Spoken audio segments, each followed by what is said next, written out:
નમસ્કાર દર્શક મિત્રો, હું છું હેતલ જેઠવા. સ્વાગત છે તમારું જનાદેશ ન્યૂઝના આ ખાસ શો શખ્સિયતમાં. આજે આપણે જાણીશું ભારતીય રાજકારણી અને વકીલ તેમજ 2007 થી 2012 સુધી ભારતના 12મા રાષ્ટ્રપતિ તરીકે સેવા આપનાર ભારતના પ્રથમ મહિલા રાષ્ટ્રપતિ પ્રતિભા પાટીલ વિશે. પ્રતિભા પાટીલનો જન્મ 19 ડિસેમ્બર 1934 ના રોજ મહારાષ્ટ્રના જલગાંવના નંદગામમાં સ્થિત મરાઠી પરિવારમાં થયો હતો. તેઓ જય નારાયણ રાવના પુત્રી હતા.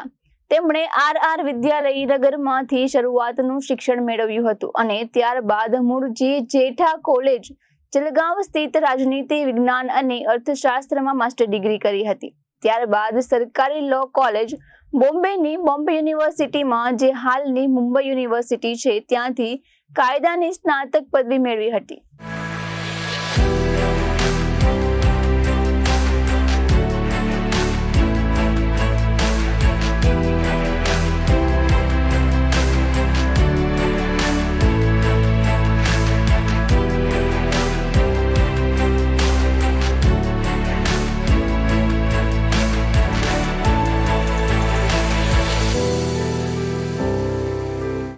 પ્રતિભા પાટીલે ત્યારબાદ જલગાંવ ડિસ્ટ્રિક્ટ કોર્ટમાં કાયદાની પ્રેક્ટિસ શરૂ કરી હતી. જ્યારે ભારતીય મહિલાઓ દ્વારા સામનો કરવામાં આવતી પરિસ્થિતિઓમાં સુધારો કરવા જેવી સામાજિક મુદ્દાઓમાં તેમણે રસ લીધો હતો. પ્રતિભા પાટીલ એક ભારતીય રાજકારણી અને વકીલ છે, જેમણે 2007 થી 2012 સુધી ભારતના 12મા રાષ્ટ્રપતિ તરીકે સેવા આપી હતી. તેઓ ભારતના રાષ્ટ્રપતિ બનનાર પ્રથમ મહિલા હતા. ભારતીય રાષ્ટ્રીય કોંગ્રેસના સભ્ય. તેમણે 2004 થી 2007 સુધી રાજસ્થાનના રાજ્યપાલ તરીકે સેવા આપી હતી અને 1991 થી 1996 સુધી લોકસભાના સભ્ય હતા. પ્રતિભા પાટીલે 7 જુલાઈ 1965 રોજ દેવીસિંહ રામસિંહ શેખાવત સાથે લગ્ન કર્યા હતા. 1962માં 27 વર્ષની ઉંમરે તેઓ જલગાંવ મત વિસ્તારમાં મહારાષ્ટ્ર વિધાનસભામાં ચૂંટાઈ આવ્યા હતા. તે પછી તેમણે 1967 થી 1985 સુધી સતત 4 વખત મુક્તાનગર મત વિસ્તારમાં જીત મેળવી. 1985 અને 1990 વચ્ચે રાજ્યસભામાં સંસદ સભ્ય બન્યા. તે પહેલા 10મી લોકસભા માટે 1991ની ચૂંટણીમાં તેઓ ચૂંટાઈ આવી અમરાવતી મત વિસ્તારનું પ્રતિનિધિત્વ કરતા સંસદ સભ્ય હતા. દાયકામાં પાછળથી રાજકારણમાંથી નિવૃત્તિનો સમયગાળો આવ્યો. નેશનલ કો પાટીલે મહારાષ્ટ્ર વિધાનસભામાં તેમના સમયગાળા દરમિયાન વિવિધ કેબિનેટનો પોર્ટફોલિયો સંભાળ્યો હતો અને રાજ્યસભા અને લોકસભા બંનેના સત્તાવાર હોદ્દો સંભાળ્યો હતો. આ ઉપરાંત તે થોડા વર્ષો સુધી મહારાષ્ટ્ર પ્રદેશના કોંગ્રેસ સમિતિના પ્રમુખ રહી ચૂક્યા છે. આ ઉપરાંત તેમણે national federation of urban cooperative banks and credit સોસાયટીના ડિરેક્ટર તરીકે અને ઓપરેટિવ યુનિટ ઓફ ઇન્ડિયાની ગવર્નર કાઉન્સિલિંગ સભ્ય તરીકે હોદ્દો સંભાળ્યો હતો. 8 નવેમ્બર 2004ના રોજ તેણીને રાજસ્થાનના 17મા રાજ્યપાલ તરીકે નિયુક્ત કરવામાં આવ્યા હતા. પ્રતિભા પાટીલ આ પદ સંભાળનાર પ્રથમ મહિલા હતા. પાટીલને 14 જૂન 2007ના રોજ યુનાઇટેડ પ્રોગ્રેસિવ અલાયન્સ UPAના ઉમેદવાર તરીકે જાહેર કરવામાં આવ્યા હતા. ભૂતપૂર્વ ગૃહપ્રધાન શિવરાજ પાટીલ અથવા કરણસિંહના નામાંકન માટેના ગઠબંધનમાં ડાબેરી પક્ષો સંમત ન થયા. ત્યારબાદ તેઓ સમાધાનકારી ઉમેદવાર તરીકે ઉભરી આવ્યા હતા. પ્રતિભા પાટીલ દાયકાઓથી INC અને નહેરુ પરિવાર પ્રત્યે વફાદાર રહ્યા હતા અને INCના નેતા સોનિયા ગાંધી દ્વારા તેમની પસંદગીમાં આ એક મહત્વપૂર્ણ પરિબળ માનવામાં આવતું હતું. જો કે પાટીલે કહ્યું હતું કે તેઓ રબર સ્ટેમ્પ પ્રમુખ બનવાનો કોઈ પણ ઈરાદો નથી. UPAના સભ્ય તરીકે તેની પસંદગી કરવામાં આવી. તે જ મહિનામાં પાટીલ પર 2005ના વિશ્રામ પાટીલની હત્યા કેસમાં તેના ભાઈ GN પાટીલને બચાવવાનો આરોપ મૂકવામાં આવ્યો હતો. વિશ્રામ પાટીલે જલગાંવ જિલ્લાના કોંગ્રેસ સમિતિના પ્રમુખ બનવાની ચૂંટણીમાં GN પાટીલને હરાવ્યા હતા અને તે વર્ષના સપ્ટેમ્બરમાં તેમની હત્યા કરવામાં આવી હતી. વિશામ પાટીલની પત્નીએ આખરે જીએન પાટીલ પર ગુનામાં સંડોવણીનો આરોપ મૂક્યો અને દાવો કર્યો કે પ્રતિભા પાટીલે ગુનાની તપાસને પ્રભાવિત કરી હતી તેમજ રાષ્ટ્રપતિની પ્રતિરક્ષા સક્રિય થાય તે પહેલા આ મુદ્દાની તપાસ કરવાની જરૂર હતી. તેમના આરોપોને 2009માં કોર્ટે ફગાવી દીધા હતા, પરંતુ 2015માં જીએન પાટીલ પર આરોપ મૂકવામાં આવ્યો હતો. આ સમયે પ્રતિભા પાટીલની કથિત સંડોવણીનો કોઈ પણ ઉલ્લેખ કરવામાં આવ્યો ન હતો. પ્રમુખ પદની ભૂમિકા મોટા ભાગે મુખ્ય હોદ્દા પર હોવાને કારણે ઉમેદવારની પસંદગી ઘણીવાર વિવિધ રાજકીય પક્ષો વચ્ચે સર્વસંમતિ દ્વારા ગોઠવવામાં આવે છે અને ઉમેદવાર બિનહરીફ થાય છે.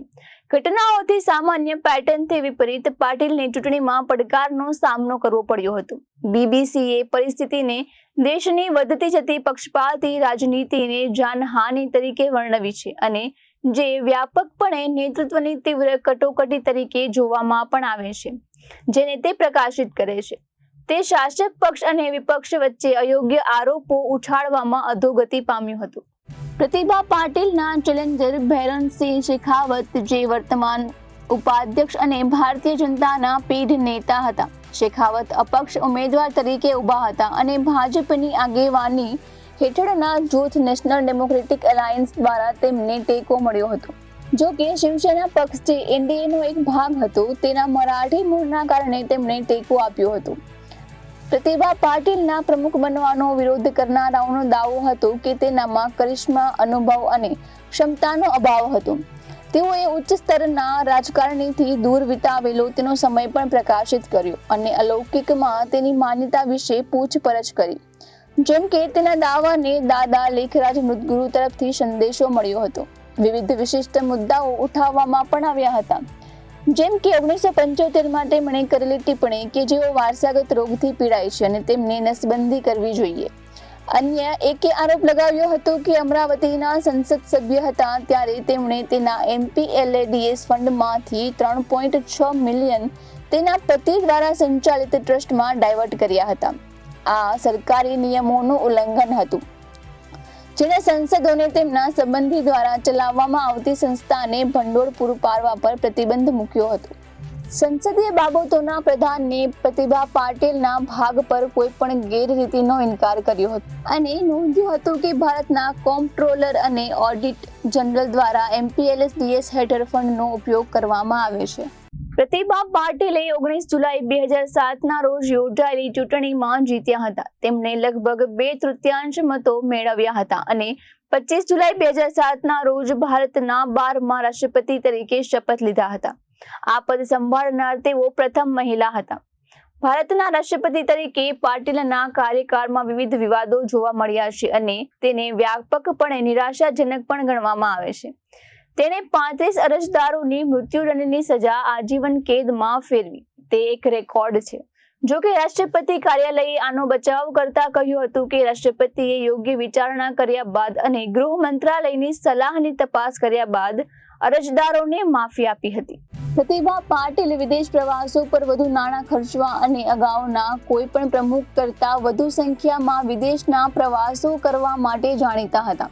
કેટલીક વાર તેના પરિવારના 11 જેટલા સભ્યો સાથે મે 2012 સુધીમાં 22 દેશોમાં ફેલાયેલી 12 વિદેશ યાત્રાઓ થઈ હતી. જ્યારે તેની 13મી સફર પર હતી ત્યારે પૂર્ણ થયેલી મુસાફરીનો કુલ ખર્ચ 205 કરોડ હતો. વિદેશ મંત્રાલયે કહ્યું હતું કે પરિવારના સભ્યોને સાથે લઈ જવું અસામાન્ય નથી. રાષ્ટ્રપતિ કાર્યાલયનો કાર્યકાળ 5 વર્ષનો હોય છે અને પ્રતિભા પાટીલ જુલાઈ 2012માં આ ભૂમિકામાંથી નિવૃત્ત થયા હતા.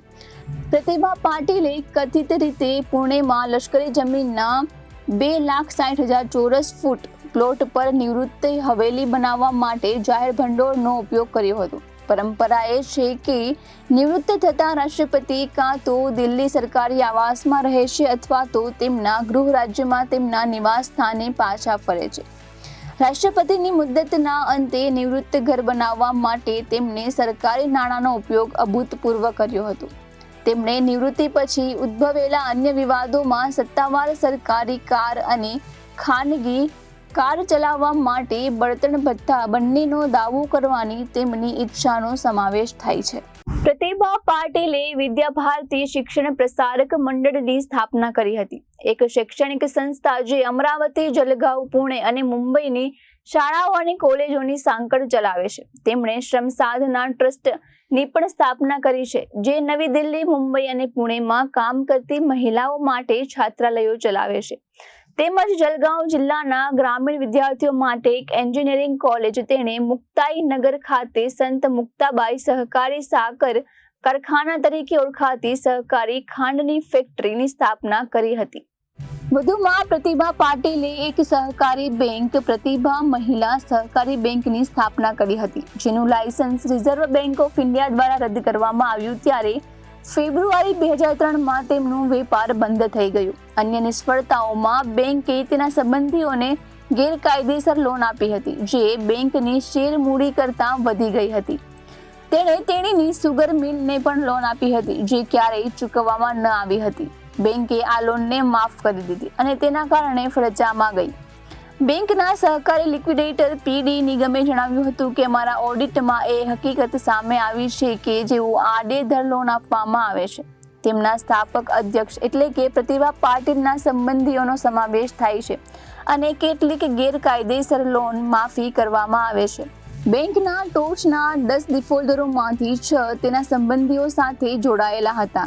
આઈએનસીએ દાવો કર્યો હતો કે પ્રતિભા પાટીલ 1994થી બેંક સાથે સંકળાયેલા ન હતા, પરંતુ ધ ઇન્ડિયન એક્સપ્રેસના અહેવાલ પ્રમાણે તેમની પાસે 2002ના અંત સુધીમાં તેની સંડોવણી દર્શાવતા સત્તાવાર દસ્તાવેજો છે. તેમણે ઘણી ભેટો પણ કબજે કરી હતી, જે તેણે તેની સત્તાવાર ભૂમિકામાં આપવામાં આવી હતી. પછીથી તેને પરત કરવાની ફરજ પડી હતી. આજના એપિસોડમાં બસ આટલું જ. ઉમ્મીદ છે આ એપિસોડ તમને ખૂબ જ ગમ્યો હશે. આવતીકાલે ફરી મળીશું શખ્સિયતની એક નવી કહાની સાથે. દેશ અને દુનિયાની ખબરો માટે આપ જોતા રહો જનાદેશ ન્યૂઝ. નમસ્કાર.